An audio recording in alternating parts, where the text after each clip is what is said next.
Welcome to Conversations on the Coast, San Francisco's premier author interview program. We are going to talk today about a book called Buckingham Palace Gardens, and you'll know a lot about it as soon as I tell you it's a Charlotte and Thomas Pitt mystery. Obviously, the author's got to be Anne Perry and the publisher Ballantine Books. Welcome back. Thank you. It is so good to see you. There may be 12 people out there listening to this program who don't know all about you the way they should. So we'll just read a little bit of what it says here on the back flap. You're the best-selling author of 2 acclaimed series set in Victorian England, the Charlotte and Thomas Pitt novels, of which this is one, including 7 Dials and Long Spoon Lane, and you visited us for Long Spoon Lane, and the William Monk novels, okay? Most recently, The Shifting Tide and Dear Assassin. You're also the author of World War I novels, and you're also the author of some Christmas books, and you don't stop writing, you don't stop selling, and we're so happy that you could stop by. I'm very happy to be here. At the very tail end, if you will, of the front flap of this book, it says, "Never has this distinguished novelist told a story with more truth and passion." Oh, my goodness. How nice of somebody. I like the passion part. Yes. I like. There's an awful lot of passion in Well, it. if I don't care about it, why should anybody else? There are also some things in this book that have not happened in preceding books, to the best of my knowledge. The first thing being that Charlotte is totally off stage. Well, I tried to see if there was a way I could work her in, and there wasn't one that would be believable. So I let our mutual little friend Gracie have all the glory this time. The wonderful thing, though, about her being off stage, the only thing we hear about her are the thoughts that Thomas has about her. He misses her, and they're so longing, and they're so loving. Well, sometimes you don't realize how much a person means to you until you suddenly see the holes where they would have been had they been there. Now, this is sure to become my favorite book in the series because my favorite character, Gracie Phipps, the Cockney maid, comes front and center. She really comes into her own in this. Oh, well, does she? My New York agent has this piece of advice that if you really want to make a drama stick, you get your characters into the worst situation you can think of, and then work at it hard to make it even worse. Well, this gets to be even worse. This you did. I mean, yes. very much. Well, I listened to him because I thought it was good advice. But when it's at its worst, Pitt has nobody else to turn to except Gracie, and she comes up trumps. There's some interesting background stuff as Gracie comes forward. She has to pose as a palace servant. Well, she's always been a servant, but there's quite a difference between working for somebody like Charlotte and working at the palace. What a different life it is. I mean, she has this kind of freedom with the Pitts, yes, where she kind of knows what she has to do, and she does it in a timely fashion. She therefore is not reminded and not pushed about. And there's nobody senior to her. She's it. But boy, when she gets to the palace, whew. There's a very rigid hierarchy, and who is this jumped-up little person who thinks she's coming in here? She doesn't fit with the rest of us. Mind your manners, lady. You're the most recent arrival. You'll do as you're told. There's a very strict pecking order, and you're at the bottom of it. You're at the bottom of what we call the totem pole. Absolutely, here. Yes. There's another thing that comes through, I think, as her character develops and her part in the story becomes major, is, at least I sense that, how much she reflects the values of the Pitts. And I think that's she does. Beautiful. She's admired them enormously ever since she went there aged 13, and she's now about 21. I don't know if that's an accurate count, but that's roughly right. Mm-hmm. And she thinks the world of him. But she does realize that in this particular story, his reputation's on the line, because something very, very, very nasty has happened in the palace. And he has to not only find the answer, but he must find an acceptable answer. And when you say very, very nasty, you are not exaggerating. What has happened in the palace is that a body has been found in the linen closet. Yes, but gutted, bloodily. bloodied and really... Yes, nasty. I think the word is disemboweled. Disemboweled, eviscerated. Oh, yes. Yes, all of those nasty things. Yes. With blood all over the place. Blood all over Her Majesty's sheets. Yeah. And this is at a time when the Queen is away. Yes. Victoria is off somewhere. Well, she's off in the Isle of Wight, which she spent a great deal... This is only 6 years before her death. And she spent a lot of time away from Buckingham Palace at Osborne on the Isle of Wight. But she is going to return, which means that the solution of this is rather pressed. It's pretty urgent. Within 4 or 5 days. Yes. She will not be amused, to put it mildly. Yeah. And the thing that makes it so unpleasant and difficult is that His Royal Highness and the Princess of Wales are present. Buckingham Palace Gardens is full of surprises and plot twists.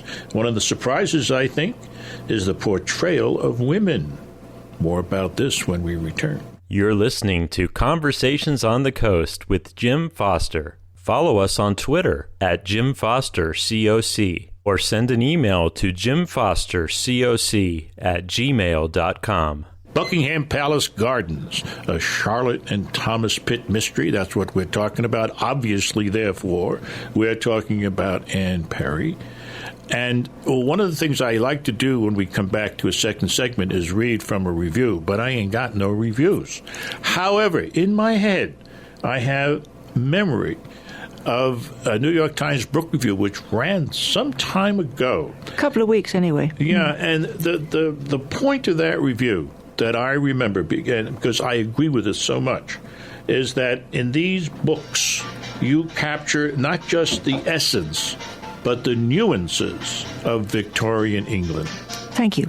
And that is what makes them absolutely fascinating.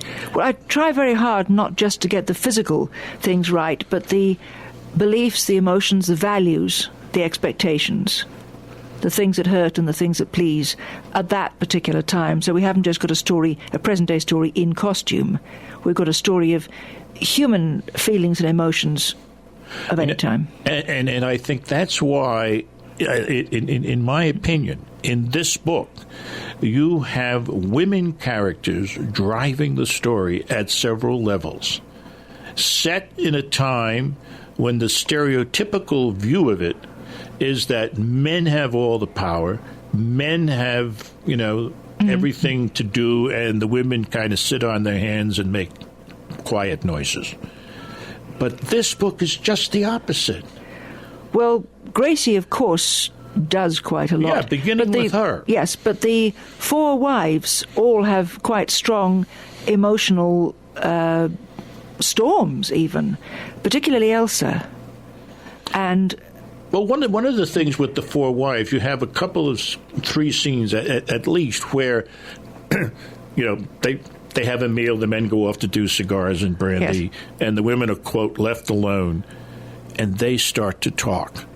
And this is where it really comes through, that these are not ninnies, that they're people of intelligence, they're people of feeling. Deep emotion. And deep emotions and people who want and need to love. I think that's how all women are, or nearly all. Mm-hmm. Those that are not so badly damaged that they're really out of it. I love doing scenes where everything has to be repressed, sort of squished down and come out sideways. All the manners have to be perfect. The clothes are gorgeous, and inside the storms are tearing you to pieces. The meals are too long, however, and there are too many courses, I think. Just when I think they're done. Well, that's Victorian. I was really quite moderate compared with what they really did do. They would push it around their plates because, you're not allowed to put on weight. You've got to keep this perfect waistline, and the corsets would kill you. I actually had one of those on one time because I had a tiny little bit part when they filmed them. Crease you, but not always in the places you'd expect, but we'll not go there. Let's get back to Elsa. Yes. Elsa really is, among the women, the foremost. Yes. And she's the only point of view one. Yes. I mean, she's fascinating. She seems to be a person who has ideals, and the hurt in her is that they have not been realized, and she knows it. Yes, she does know it. to begin with, she tries not to look, but eventually she has to see. She is, I think, a fairly typical woman of her time. She's not highly educated, nor does she step far outside the bounds. But she sees, and it hurts. She's smart. Yes, she is. Very, very smart. And of course, there is a sense in which she's solving the crimes in a kind of parallel world to Thomas Pitt. I suppose she is. I hadn't thought of that. Reasoning and yes. Looking at it from her standpoint, mostly from the standpoint of the women and what's going on and not going on, she starts edging, it seems to me. How perceptive of you. I did that sort of without even realizing I was doing it. Oh, no, I know that. It's very natural, and that's what makes it so great. Is that, particularly toward the end, she's really got it all, and it's scaring the heck out of her. Yes. She's really? Deeply, deeply frightened. She's in a rotten situation. It's a matter of getting your characters in a bad situation and then making it worse. Yeah. Because she cares intensely and full of self-doubt. There were two other women that stay in my mind. One of them is the really tragic figure in a way, Minnie. Yes. But again, I mean, she's front and center. She's a terribly important character in this. Oh yes, a lot turns on Minnie. Yeah, a lot. And the fascinating part about her is that she could have been a little more than the flirt, but it turns out that she's a lot more. Yes. She was what circumstances made her, given her nature in the beginning. I really did enjoy writing this for lots of reasons. Oh, I'm glad. Buckingham Palace Gardens, they say, is Anne Perry at her best, telling a powerful story with truth and passion. We'll check out this theory when we come back. You're listening to Conversations on the Coast with Jim Foster. Follow us on Twitter at Jim Foster COC or send an email to jimfostercoc@gmail.com. This is Jim Foster. It is Conversations on the Coast, Buckingham Palace Gardens, a Charlotte and Thomas Pitt mystery, the best ever because my favorite character comes forward and plays a major role. Oh, she really does. Yes. Anne Perry's the author, and here we go. Passion is here, and so much more. And I think the only way to prove this to folks is to share with them a few words from the book. Right. Okay? Yes, of course. Things that I have marked out. Good. One of them is early on in the book, there's an example here of your capability of capturing truth, complicated truth perhaps, in a very fast way. This is Elsa talking in her mind. But at the end of even the most vigorous or luxurious day, even if briefly, physically intimate, at heart, she was alone. She and Cahoon, that's the husband's name, did not share laughter or dreams. That says it all, in a way. That's loneliness, isn't it? That the relationship ain't good. Yes, that's loneliness. They and I could think not share laughter or dreams. I think a lot of people are in situations like that. Yeah, and that's when it really, really hurts. Yeah, it seems to me. I mean, you could have a front going on that everything is perhaps okay, but I don't know. And then there's the way you capture fear.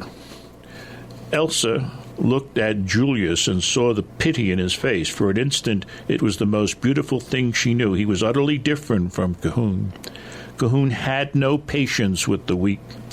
Mercy was an impediment to the march of progress. She had heard him say so many times, and inside herself she had longed to protest. What about the beautiful, the funny, the kind, which might also be vulnerable? And she does ultimately get to fear that way of looking at life, which is what her husband does. Yes. That there is no room for the weak or the vulnerable.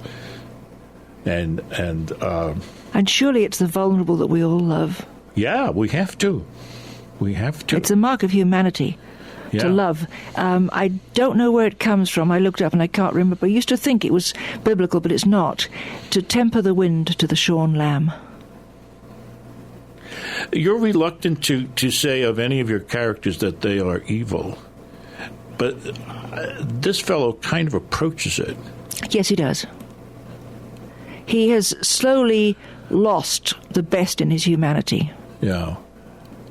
But you know what comes forward here, and I'm thinking out loud now, as perhaps a reason why he acts so terribly, if you will, is, and you express this in the book several times, his longing for position. Yes. To be above in status. To be safe, to be accepted, admired, and feel invulnerable to the slurs or the disrespect of others.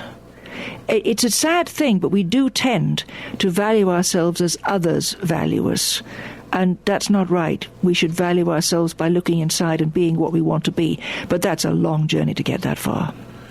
And he is always looking for someone outside to say, you are good, you are, you're smart, you're powerful, whatever. You're safe. Yeah.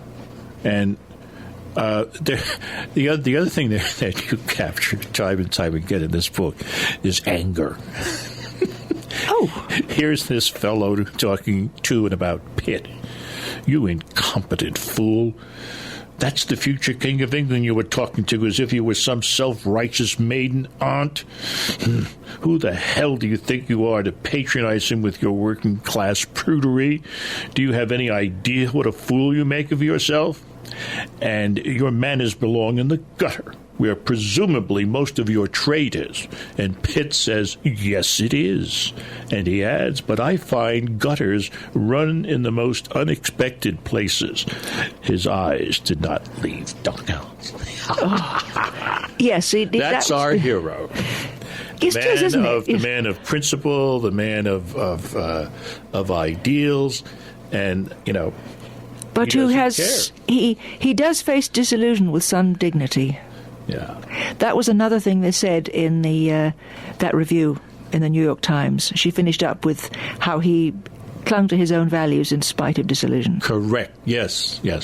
I love that lady. That was a very fine thing. I'm bad for not holding on to that interview. Well, I haven't got it, so we can both enjoy it. Yes. I want to live up to what she said of me. Makes me fired up to try harder and harder to do what I really want to do in each book. Or come close, anyway. I think you succeed just wonderfully well. I really do. I mean, not only because my favorite character is featured, I do like this the best of all this series. And the title, again, is Buckingham Palace Gardens, the author Anne Perry. And this has been Conversations on the Coast, and I'm Jim Foster. Thank you very much. It's always such a pleasure to be here. Follow us on Twitter at Jim Foster COC, or send an email to jimfostercoc@gmail.com.